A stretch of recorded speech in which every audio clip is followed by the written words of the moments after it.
નમસ્કાર ખેડૂત મિત્રો, હું Rohit Prajapati Brahmani seeds and pesticide સહકારી હિંમતનગરથી। મિત્રો, આજે અમાવાસ્યા છે, એટલે કે આવનારા 2 થી 3 દિવસની અંદર તમારા ખેતરની અંદર જે પણ માદા ઈયળો છે એ ઈંડા મૂકશે, જેના કારણે આવનારા 2 થી 3 દિવસની અંદર તમારા ખેતી પાકની અંદર ઈયળનો ઉપદ્રવ વધવાની શક્યતાઓ છે। નજીકમાં જ એકાદ દિવસ પહેલાં એક ફાર્મરના ત્યાં રાત્રિ વિઝિટમાં જોતા ઈયળો કેટલું નુકસાન કરી શકે છે એનો નાનો ક્લિપ અત્યારે હાલ આ તમારા સ્ક્રીન આગળ ચાલી રહ્યો છે।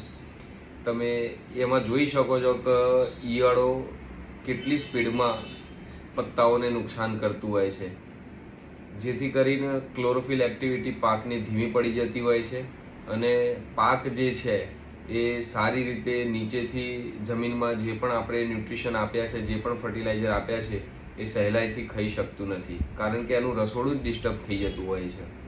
તો મિત્રો,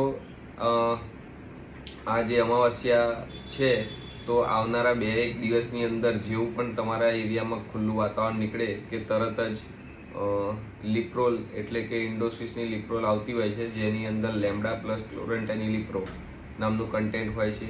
એ સિવાય આપ અન્ય કોઈ પણ દવાનો ઇસ્તેમાલ પણ કરી શકો છો।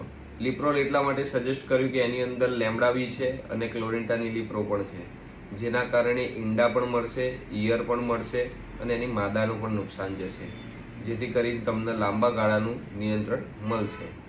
તો આવી જ માહિતી માટે અમારા વિડીયો જોતા રહો। Thank you very much.